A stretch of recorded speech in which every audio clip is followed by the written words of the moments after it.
chanter avec nous.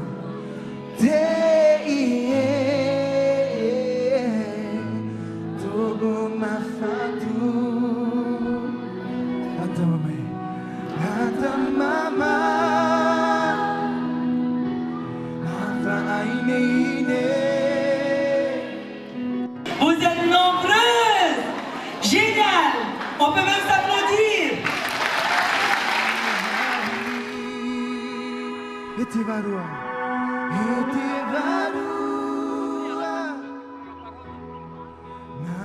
Qu'est-ce qu'il faudrait faire pour que les jeunes veulent plus venir à l'église?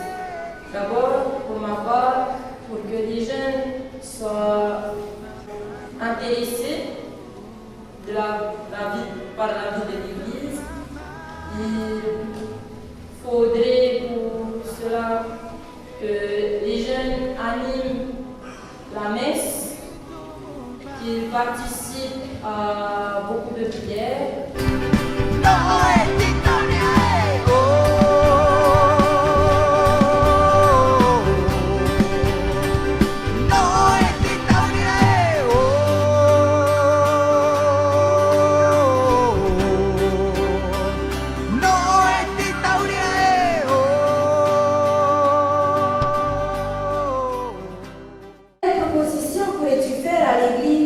Pour donner plus de place à la vie consacrée et à la femme. Nous portons de grands défis sur nos épaules. L'avenir est incertain. Nous avons besoin d'être sécurisés et aimés.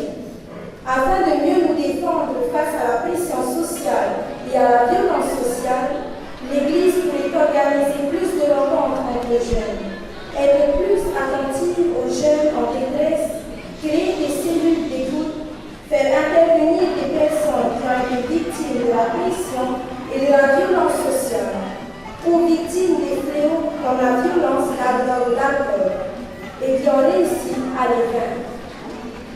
Pour la transmission d'un savoir-vivre et d'un savoir-être, il y a l'école, mais il y a aussi les parents à la maison. Et l'Église pourrait adresser une parole à la fois à l'école et à nos parents pour attirer l'attention sur ce que nous vivons. Elle pourrait rappeler les grandes valeurs morales de la foi chrétienne. Nos écoles catholiques sont en avance dans ce domaine, mais ce n'est pas tout le monde qui a les moyens d'entrer dans une école catholique en raison des coûts élevés. L'Église pourrait également organiser des formations qui permettraient aux personnes de partager leur vie et leurs soucis quotidiens. Il y a aussi dans notre diocèse des lieux de formation spécialement dédiés aux jeunes comme l'école SICA.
Pourquoi ne pas laisser aux femmes l'opportunité de devenir prêtres?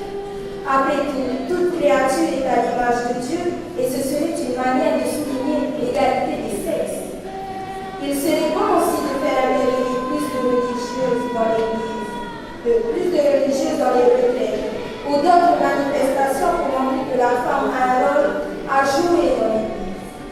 Pour la vie consacrée, il serait bien d'organiser des temps d'immersion dans les différentes congrégations ou foyers vocationnels. Enfin, nous souhaitons reprendre une phrase de Monseigneur. Si les jeunes n'existaient pas, le monde mourrait de foi. Donc, vive la jeunesse, vive le synode. Merci.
De la foi dans votre vie que pourront germer les vocations. Tena ni kiongozi wangu, ananipenda leo kuliko jana, baraka zake hazikuishi, si kama binadamu abadilikie. Ananipenda leo kuliko jana. C'est la première chose que je voudrais que vous compreniez bien. Il ne s'agit pas de faire nombre. On n'est pas une entreprise. Nous sommes les disciples du Jésus-Christ qui nous a dit qu'il serait avec nous jusqu'à la fin des temps. Et quoi que nous fassions, c'est pour lui que nous le faisons. C'est pour lui. Nous savons que c'est lui qui nous a choisis. Un couple faisait remarquer, ce n'est pas vous qui m'avez choisi, c'est moi qui vous ai choisi. Et pourquoi nous a-t-il choisis? Non pas parce qu'on serait meilleur, parce qu'on serait fort en maths, parce qu'on aurait des sous, parce qu'on serait riche, parce qu'on serait plus intelligent. Il nous a choisis parce qu'il nous aime. Vous l'avez chanté hier soir, lors de l'adoration et même pendant les spectacles qui ont eu avant. J'ai beaucoup aimé cette prestation qui nous a permis de mesurer combien cet amour du Christ était présent dans nos cœurs. C'est ça qui doit être le moteur de nos actions, de nos choix, le Christ. Notre vocation n'est pas de répondre à des lois, elle est de répondre à l'amour. Notre vocation n'est pas de suivre des préceptes, elle est de vivre selon l'amour que Jésus nous a manifesté. C'est pourquoi je vous demande d'être des acteurs et non pas des consommateurs. L'Église a besoin non pas de managers, enfin il en faut, mais elle a besoin de leaders. Vous savez, le manager, c'est celui qui fait vivre une entreprise, qui s'occupe des rendements, des Le leader, c'est celui qui met de l'âme, c'est celui qui motive, c'est celui qui relève ceux qui sont tombés, c'est celui ou celle qui donne le punch dont on a besoin pour avancer, celui qui recharge nos batteries.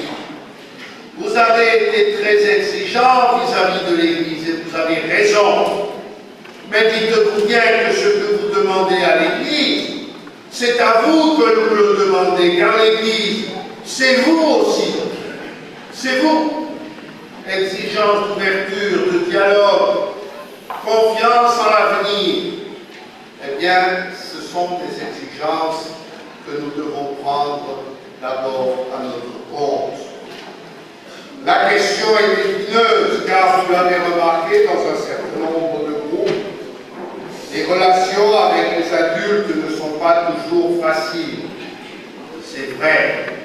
Je vais vous faire une confidence, ça a toujours été comme ça. C'est pas particulier aujourd'hui. On appelle ça des conflits de génération. C'est pour ça que nous sommes appelés à trouver la façon de pouvoir vivre ensemble. Mais il faut que vous puissiez vivre en tant que jeunes. Souvent, je remarque que la tentation est de faire de vous des jeunes adultes ou des mini-adultes. Soyez jeunes, croyez en vos rêves, en vos espoirs. Soyez capables de pouvoir faire des propositions qui répondent à vos exigences et à vos attentes. C'est à vous de proposer, et c'est à nous et à l'Église de trouver la façon dont ces exigences ou ces demandes pourront être accueillies et mises à bien. Rapport difficile entre générations, vous le vivez dans les paroisses. Prenez le temps de construire vos groupes de jeunes. C'est là que ça commence. Dans ces groupes de jeunes, il est important que la prière soit présente, mais méfiez-vous. Il ne s'agit pas simplement de dire des prières, il s'agit de vivre une relation vraie avec le Christ. On peut dire des prières avec l'esprit ailleurs, mais prier, c'est vivre avec le Christ, parler avec lui, le laisser nous parler, ce qui demande de faire aussi, et je sais que ce n'est pas facile pour vous, l'expérience du silence.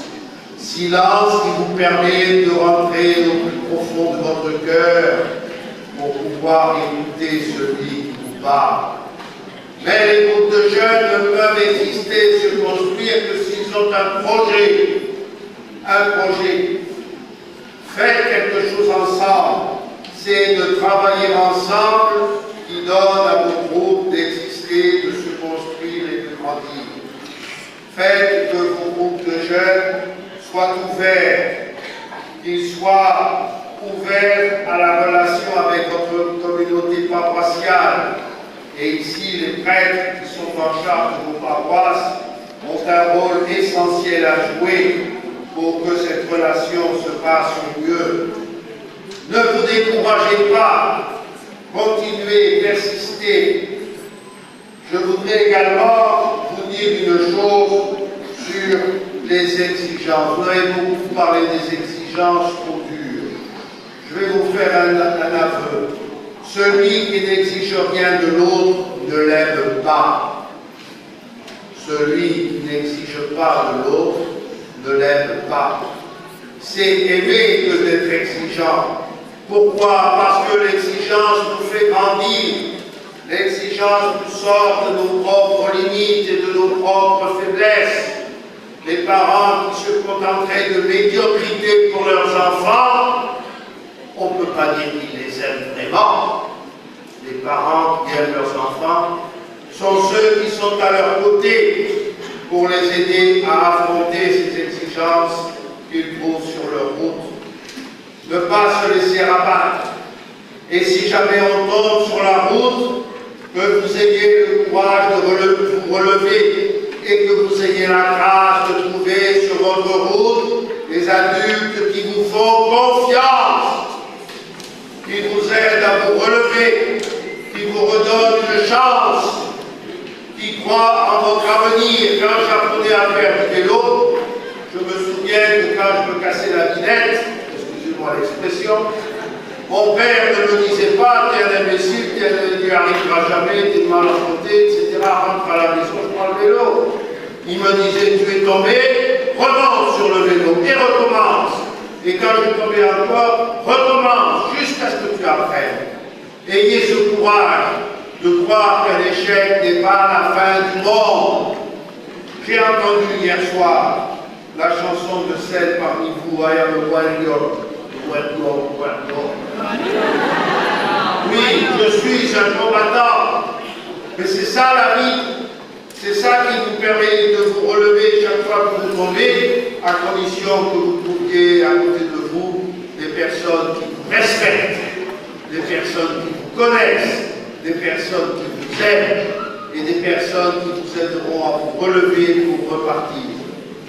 Faites confiance aussi à l'Église. Certes, c'est une vieille dame de plus de 2000 ans. C'est une dame qui n'est pas parfaite. Et je vais vous dire pourquoi l'Église n'est pas parfaite. Elle n'est pas parfaite parce que moi, Jean-Pierre Cotenceau, j'en fais partie et je ne suis pas parfait. Par conséquent, l'Église n'est pas parfaite à cause de moi. Cependant, je l'aime parce que c'est ma mère. Alors oui, aimez l'Église, faites-lui confiance, parce qu'elle est le corps du Christ et vous en êtes les pierres vivantes. Vous demandez pourquoi l'Église et vous avez raison. Vous êtes exigeants vis-à-vis de l'Église. Acceptez que l'Église, parce qu'elle vous aime, soit aussi exigeante vis-à-vis de vous. Aimez l'Église parce qu'elle est le lieu où vous pouvez sans tricher, en tout cas je l'espère, vous exprimer. Vous avez souvent dit votre désir de partager, de vous exprimer.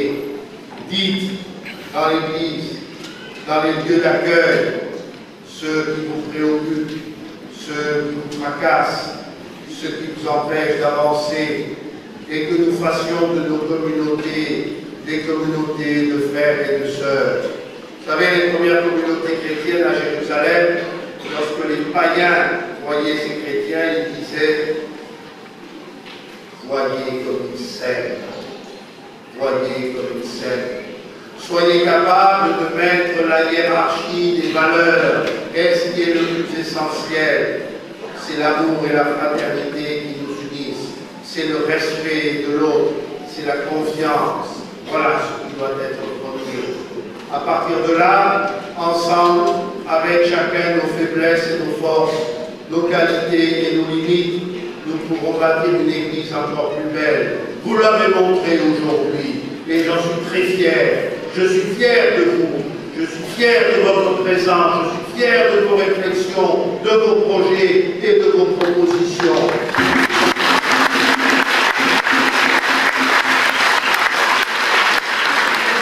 Ce sont elles qui nous aideront à avancer, non pas en parallèle mais ensemble.